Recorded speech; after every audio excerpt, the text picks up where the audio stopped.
Pues bien, ya estoy de regreso nuevamente con ustedes y gracias por permanecer aquí en la señal de Panorama Noticias. Déjeme decirle que está aquí en el estudio con nosotros el maestro Rogelio García, quien es un académico dedicado al estudio del patrimonio cultural.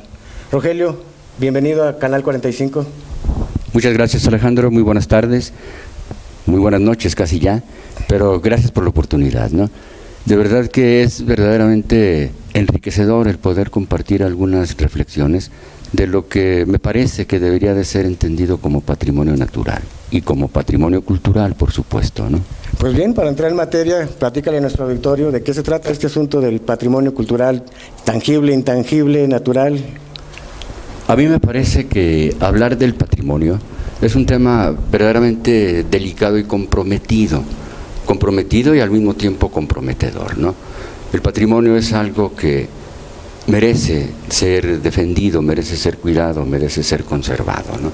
Partamos pues del principio de que los bienes patrimoniales son todos aquellos bienes que hemos heredado, que por lo tanto merecen su conservación, su cuidado y su atención, ¿no? Me parece que es importante mencionar que prácticamente inmediatamente después de la Primera Guerra Mundial, por allá del año 1931, cuando se redacta en Europa lo que ha sido considerado como el primer manifiesto patrimonialista de los tiempos modernos. Es un documento que ha sido ampliamente difundido y es ampliamente conocido como la Carta de Atenas, ¿no? A mí me parece que es importante pues hacer referencia a este acontecimiento porque sin lugar a dudas la Carta de Atenas es la que provoca este despertar en cuanto al quehacer patrimonial en los diferentes países del mundo. Obviamente en este momento, 1931, lo que sería la Organización de las Naciones Unidas pues todavía no existía, ¿no? Pero estaba conformándose con mucha intensidad lo que se llamó la Liga de las Naciones, y es a través de su sistema de museos cuando el documento pues es proclamado, es aceptado y es difundido a través de los museos para que fuera del conocimiento internacional, ¿no? Poco a poco, ya como resultado de la Segunda Guerra Mundial, surge lo que es conocido como la Carta de Venecia, que es este documento pues el que da el soporte para la creación de los diferentes reglamentos y la normatividad en los diferentes países que ahora conforman la Organización de las Naciones Unidas y por supuesto la UNESCO. ¿Y es este espíritu de estos dos documentos lo que genera la creación del Instituto Nacional de Antropología e Historia, que es quien se dedica a conservar el patrimonio? Pues yo creo que en nuestro caso y en nuestro país no es tan así. O sea, el Instituto Nacional de Antropología nace a partir de una propuesta del presidente Lázaro Cárdenas. El Instituto Nacional de Antropología es fundado en 1939 y nace pues atendiendo un poco al espíritu cardenista de la época, ¿no? 1939, posiblemente unos 8 años después de que se haya proclamado la Carta de Atenas, y la Carta de Venecia es de 1964, que es cuando surge pues ya las diferentes instituciones que se responsabilizan del cuidado del patrimonio, como es el caso de ICOMOS, ¿no? ICOMOS efectivamente es resultado pues de la Carta de Venecia, ¿no? Y bueno, nosotros somos una ciudad muy antigua que tenemos muchos edificios históricos catalogados por el INAH. ¿Y cómo ha sido el devenir de la ciudad? Pues a mí me parece que ha sido un devenir un tanto cuanto, pues no digamos adulterado, pero sí con una gran cantidad de tropezones, ¿no? No ha sido un desarrollo histórico lineal, un desarrollo histórico homogéneo, ¿no? Me parece que se ha perdido mucho pues esta necesidad de seguir entendiendo el tiempo como eso que permite que un bien pueda tener ese valor patrimonial, ¿no? Es el tiempo el que le da carácter al monumento, es el tiempo el que le da carácter a los bienes materiales y a los bienes inmateriales también, ¿no? Entonces ese concepto del tiempo es el que me parece que mucho se ha perdido, porque es el tiempo lo que provoca la historicidad de las ciudades, ¿no? Esa historicidad que al mismo tiempo se puede reflejar en su autenticidad, pero si no respetamos ese tiempo pasado y lo cambiamos drásticamente de la noche a la mañana, estamos quitando completamente la historicidad de la ciudad y de la misma manera quitando también la autenticidad de la misma, que es lo más preocupante, ¿no? Definitivamente la Carta de Venecia señala con mucha claridad que lo que hay que respetar es la autenticidad de las ciudades. Entonces es el tiempo pues el que provoca que todo este quehacer pueda ser considerado como un bien patrimonial. Muy bien, Rogelio, ¿por qué no nos explicas un poco la diferencia que hay entre patrimonio cultural tangible y el intangible para que nuestro público sepa de qué estamos hablando? A mí me parece que también esa pregunta es verdaderamente importante, ¿no? Porque pareciera ser que lo cultural es únicamente el bien material, ¿no? Esos bienes que podemos tocar, esos bienes que podemos construir o que podemos transportar. Pero me parece que mucho de este imaginario colectivo, y sobre todo del imaginario colectivo guanajuatense, está cargado también de una enorme intensidad intangible, que es este patrimonio que no podemos tocar, pero que vive y que late dentro de nosotros, que de la misma manera merece ser conservado, ¿no? Tenemos una de estas maravillosas tradiciones que tiene más de 300 años ya, como es la fiesta del Día de la Cueva, que a propósito ya no tarda en llegar, ¿no? Entonces, más de 300 años en donde la gente ha mantenido viva esa espiritualidad, me parece que es importante también conservarlo, ¿no? De la misma manera está la música, está la comida, está el lenguaje, está la religiosidad, vamos, todo aquello que no puede ser tocado, que no puede ser transportado con las manos, ¿no? Pero que es parte de la identidad de un pueblo, ¿no? De una nación. Completamente, o sea, eso es realmente lo que identifica y lo que distingue una comunidad de otra, ¿no?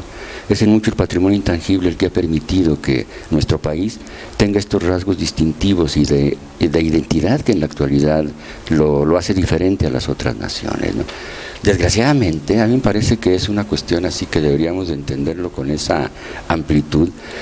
En nuestro país ya no lo entendemos, pero es ampliamente reconocido en el concierto internacional que México es uno de los 10 países en el mundo con una mayor biodiversidad y riqueza cultural.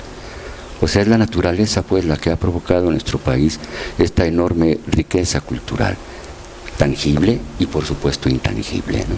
Bueno, y dado que somos una nación multicultural, tenemos una amplia variedad de idiomas que siguen vivos todavía en el país. Y sin embargo, ahora los muchachos jóvenes escriben de una manera verdaderamente horrenda, están destrozando completamente el idioma y no se dan cuenta de que están acabando con un bien cultural intangible.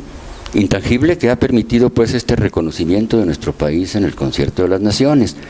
Lingüísticamente hablando, todavía se le reconoce a México como una nación que tiene aproximadamente unas 80, 90 grupos lingüísticos completamente identificados, ¿no? Es una riqueza verdaderamente impresionante.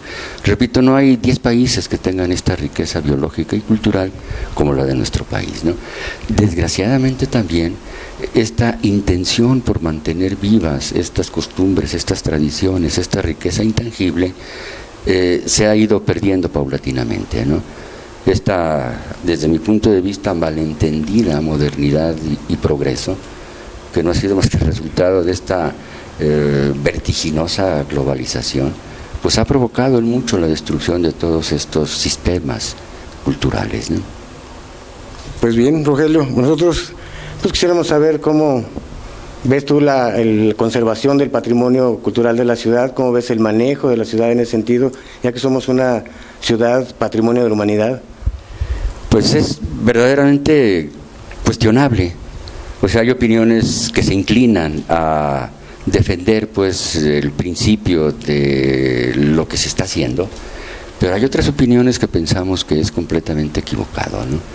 A mí me parece que lo que comentábamos en un principio, como es el valor del tiempo, en mucho se ha perdido, y en mucho se ha perdido también todas las distinciones y los reconocimientos que con anterioridad Guanajuato había tenido, ¿no? Es por ahí del año de 1980-82, cuando el Instituto Nacional de Antropología, como representante pues en este caso del Gobierno de la República, decreta a la ciudad de Guanajuato dentro de la lista de los monumentos nacionales. Entonces es una superficie que comprendía aproximadamente 500 inmuebles, una superficie relativamente pequeña, ¿no? Posteriormente, que será unos 6, 8 años después, la UNESCO, a través de ICOMOS México y ICOMOS Internacional, inscribe dentro de la lista del Patrimonio Mundial a la ciudad de Guanajuato, ¿no? Y es una verdadera responsabilidad desde mi punto de vista, ¿no?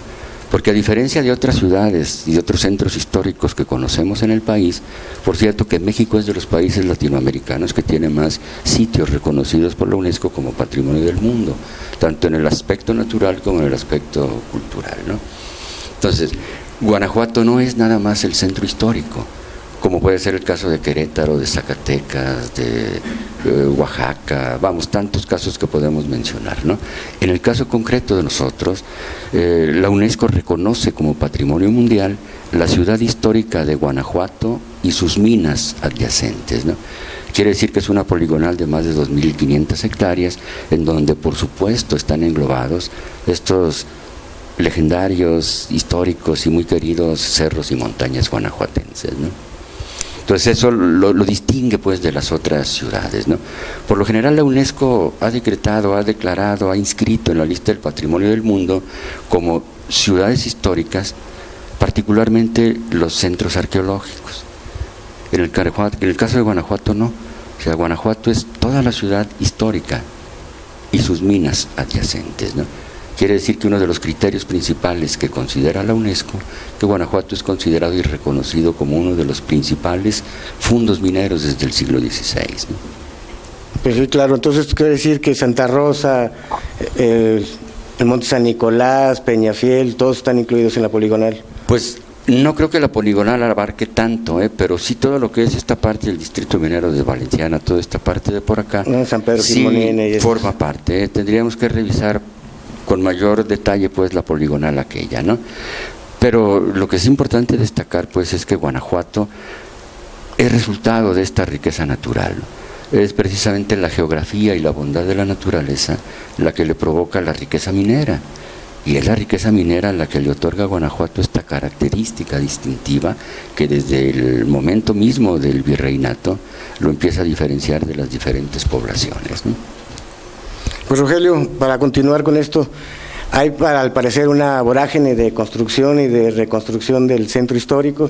Se va a intervenir de nueva cuenta el Parque Florencio Antillón, se va a rehabilitar el Jardín Embajadoras, se va a rehabilitar el Mercado Hidalgo también. Parece ser que hay así como premura y apresuramiento por construir. ¿Qué nos podrías comentar de esto? Pues es que ese es un poco el meollo del asunto, ¿no? Una cosa es construir y otra cosa es destruir, ¿no? Entonces, no todo lo que se construye es así como que con esta intención, pues digamos, de progreso, ¿no? O sea, muchas veces se atacan y se destruyen los monumentos precisamente nada más por la necesidad de construir, ¿no? Necesidad que no tiene sentido, porque muchas veces el monumento no está en condiciones tan deplorables como para que sea intervenido, ¿no? O sea, de ninguna manera. Pero quitar un piso por poner otro piso no tiene ningún sentido. O sea, es nada más la necesidad de construir, ¿no? Sin ton y son, que a mí me parece que más que construir es destruir, ¿no? Mencionaba los casos de la presa de la Olla, del Parque Florencio Antillón, que por cierto ya va a empezar, o ya empezó la segunda etapa, que desgraciadamente, no sé en qué cabeza puede caber, le otorga nuevamente el contrato de obra a la misma empresa que había hecho la destrucción de la primera etapa, ¿no? Entonces parece que en premio ahí va. Pero bueno, sigue el Jardín Embajadoras.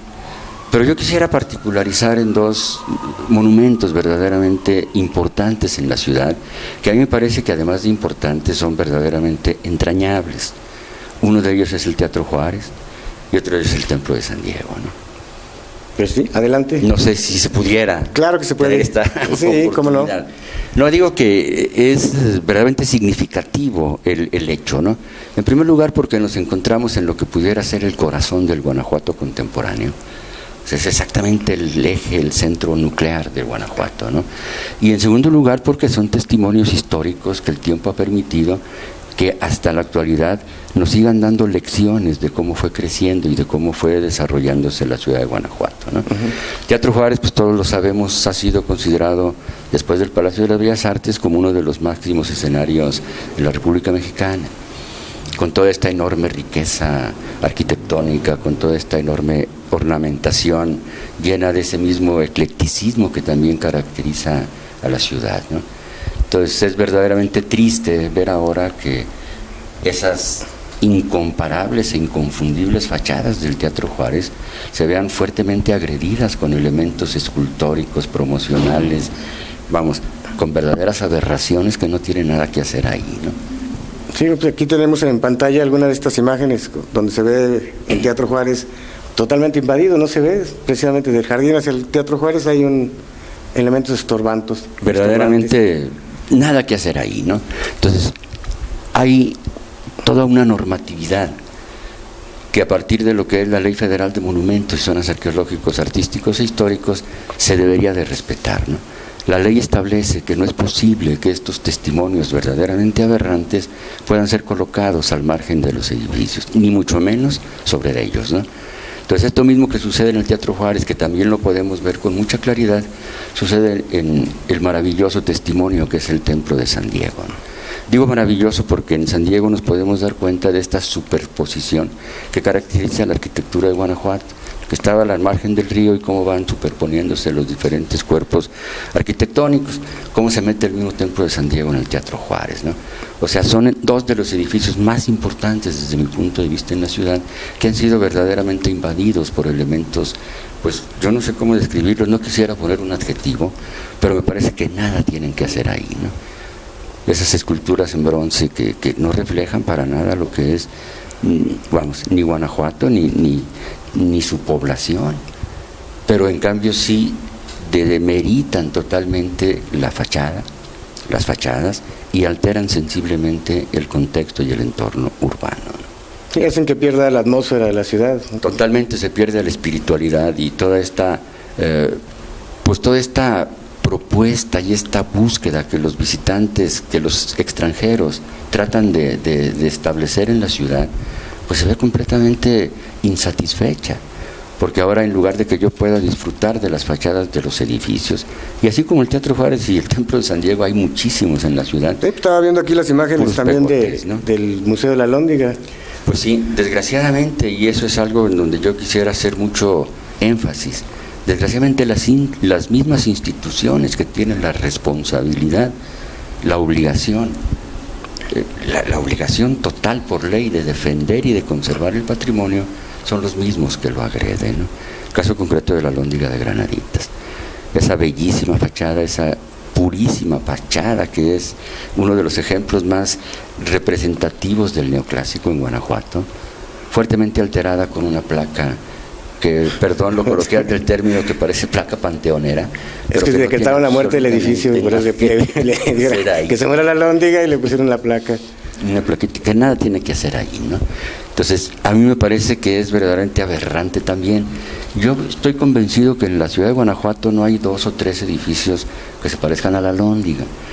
Vamos, no hay ni uno. En todo el mundo no hay ni uno. La Alhóndiga es inconfundible. Entonces, no tiene necesidad de ponerle una placa, ¿no? Haz de cuenta que a la Pirámide del Sol en Teotihuacán tú vas y vándele, le pones una placota para que se vea, ¿no?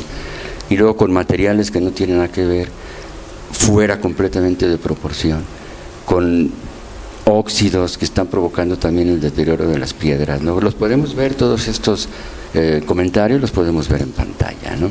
Entonces me parece que son las mismas instituciones pues las que provocan el caos, la desbandada, y pues si las mismas instituciones lo hacen, dicen los propietarios, pues yo por qué no, ¿no?